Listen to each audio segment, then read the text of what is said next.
I know I lost another one somewhere. It's okay. My name is Vanessa and I'm the creative with Love Jewelry. We have a very special project coming up where I will be working on a cushion cut moissanite.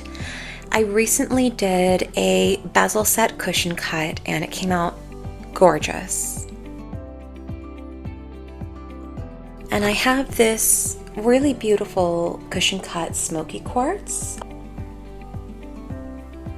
I'm going to prong set it so that I can see which I like better, the bezel setting or the prong setting for the upcoming project that I'm working on.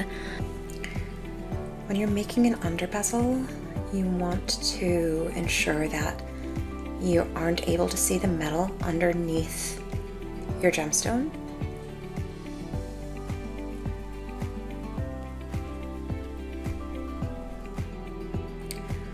I am not looking to get corner to corner on this because, like I said, I need my under bezel to be smaller than my gemstone.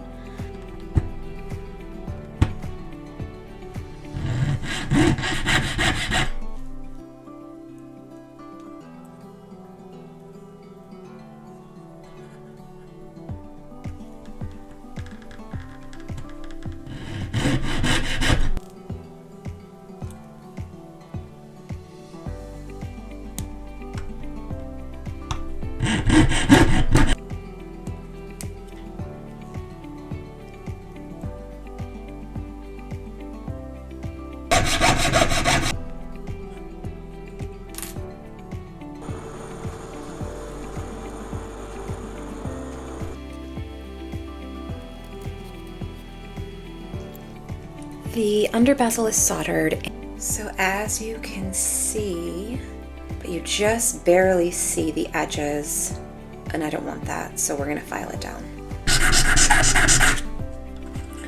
I need my mask on. This is much better.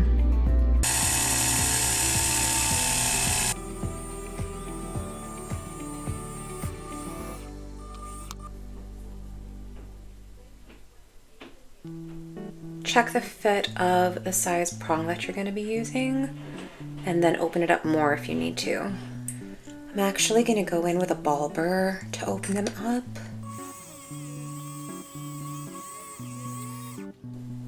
Much better.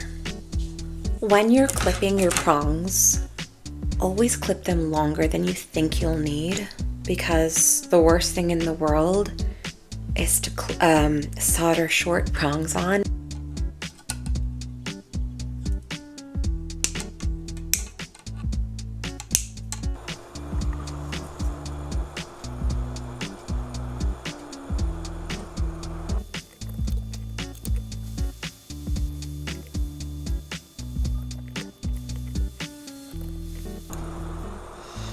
If anything looks out of place, just gently heat it up so that the solder flows and push it into place.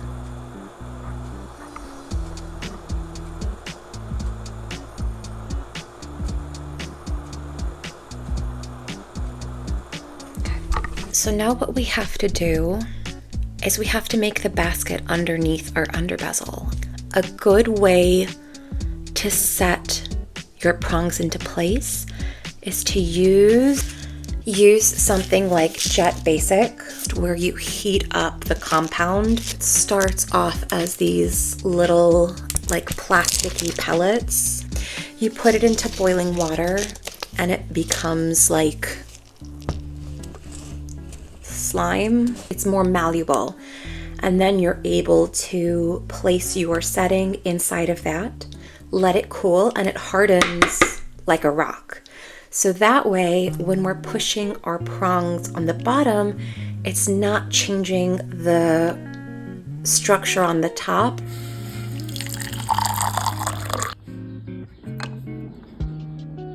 Our Jet Basic is melted and ready to mold.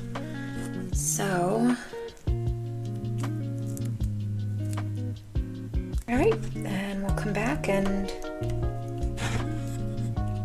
make our basket. So we have our setting in our Jet Basic, and it's completely hardened over, like it's solid, so it's not going anywhere. But now we will be able to push our prongs into place.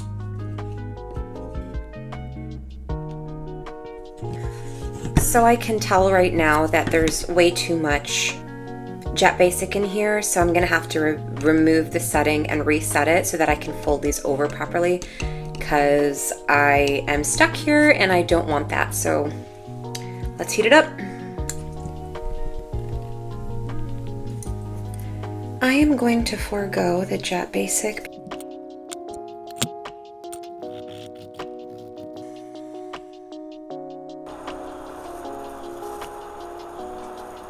I have to be super careful here that we're not overheating.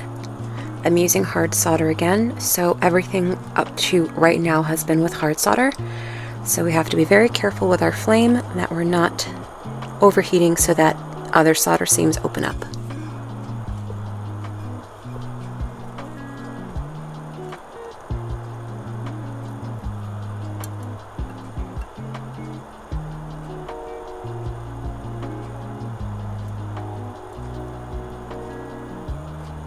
That's it.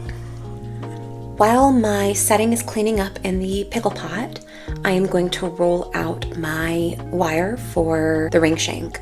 If you aren't sure how to do that, or you're interested in learning how to do that, I have an entire At the Bench episode dedicated to rolling and annealing.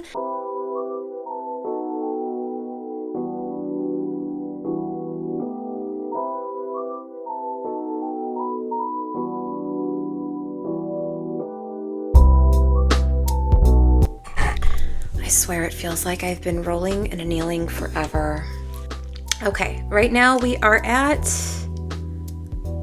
2.1, which is good. That works for me, because after sanding everything to clean it up, it's gonna get smaller.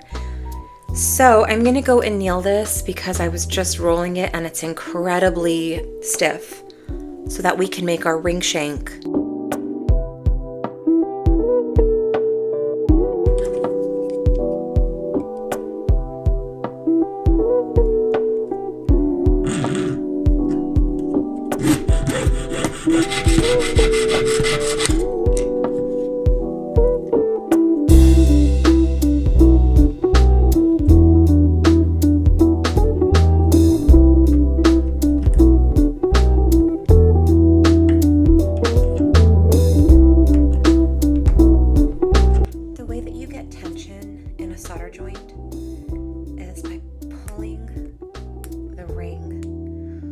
Either side of where the joint will be, so you're tightening it up so it gets like muscle memory being this tight.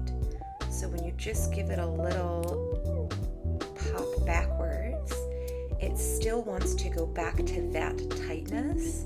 So now it's nice and tight.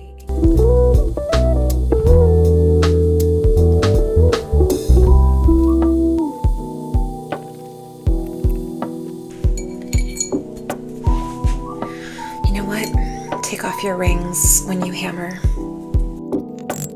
I'm gonna run where I soldered just a tiny bit through my flat mill to make it wider so that I can open it up and make some cathedral shoulders.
scrap piece that I have, and this part is completely usable.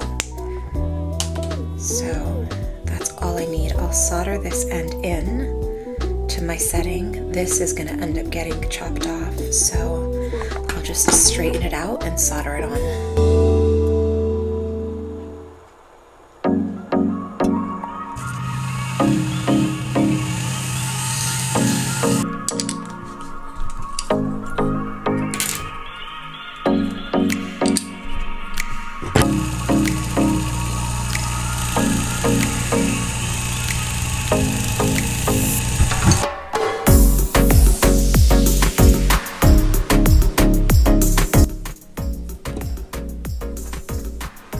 Perfect.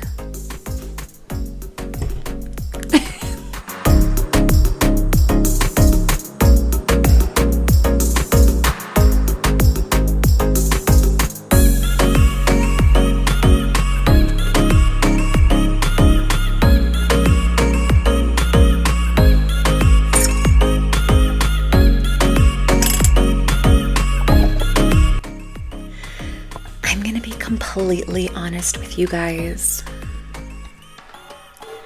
I did not expect this to go this well.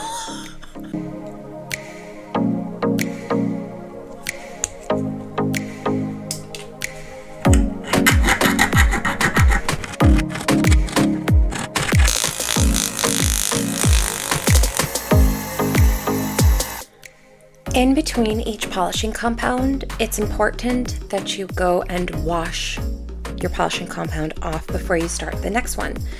Because basically all these things is an abrasive grease. So when you're mixing, if you're trying to mix like two different abrasive greases together, you're just gonna get the coarser grease on your finish. So I use a soft toothbrush, Dawn dish soap, and warm water, and you just scrub all of that grease off of the piece so that when you start your next abrasive, it's like you're working on a clean slate.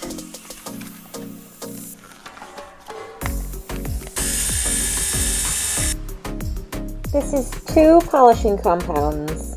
Now we're going to add our third one.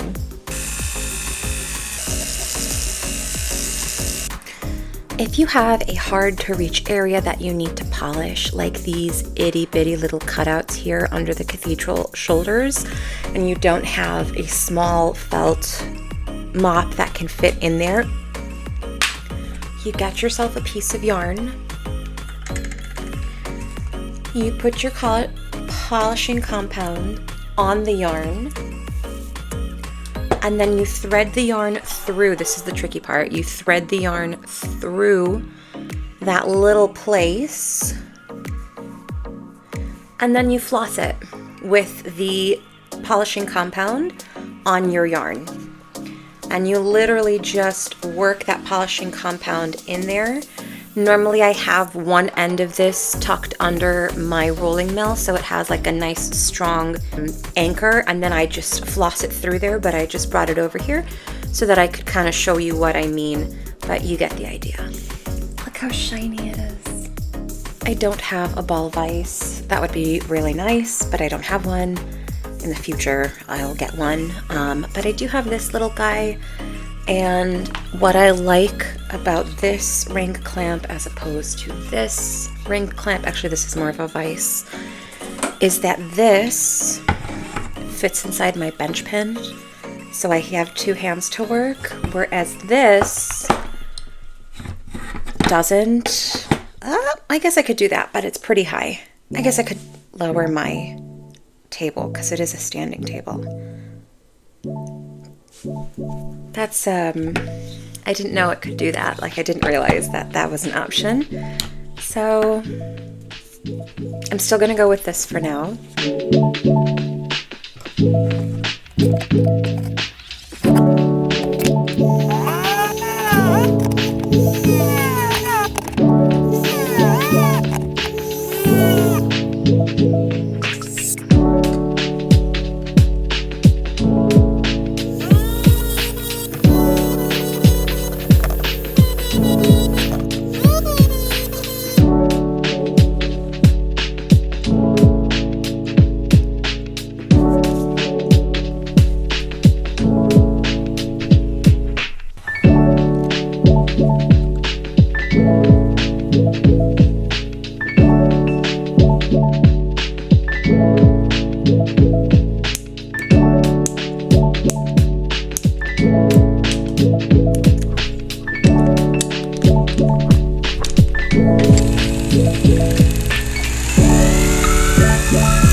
I get asked this question all the time. What was the tool that I used to round out the prongs on the setting? And they're called cupping burrs. They are linked. This exact set is linked in my Amazon storefront. It's by a company called Fox. They're made in Germany. I have their ball burrs, setting burrs, and cupping burrs. I think they're awesome. So I'm gonna end up right now giving this ring a final polish so that it's completed, but in the future, I'm gonna get myself a microscope and teach myself how to pave set. Like, how cool would it be to be able to pave set down the cathedral shoulders of this ring?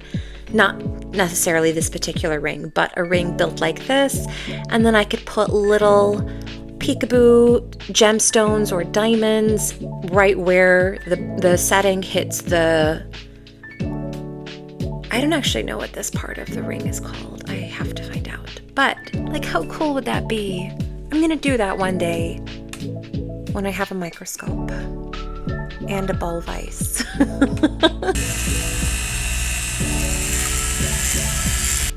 There she is, all done. I'm so in love with this ring.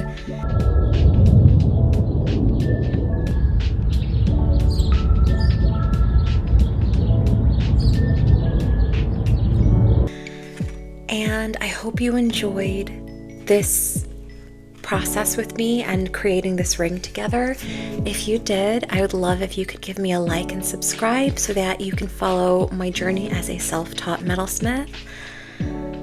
This is just a reminder that you can put your mind... This is just a reminder that you can do anything you put your mind to. I never thought I'd be able to create cathedral shoulders like this, and I guarantee you, because it's in my mind, I'm gonna do it. One day I will be doing pave setting up and down a band just like this, and it's gonna look amazing. So keep on dreaming and making those dreams come true. I'm sorry, that sounds really cheesy, but I hit 5,000 followers on Instagram today, and when I quit my job last August, I had 400 followers. I had 400 followers on Instagram when I quit my job, and now I have 5,000. So I believe you can do what you put your mind to. So I hope you love this ring, and I hope you enjoyed this journey, and I'll see you guys next time.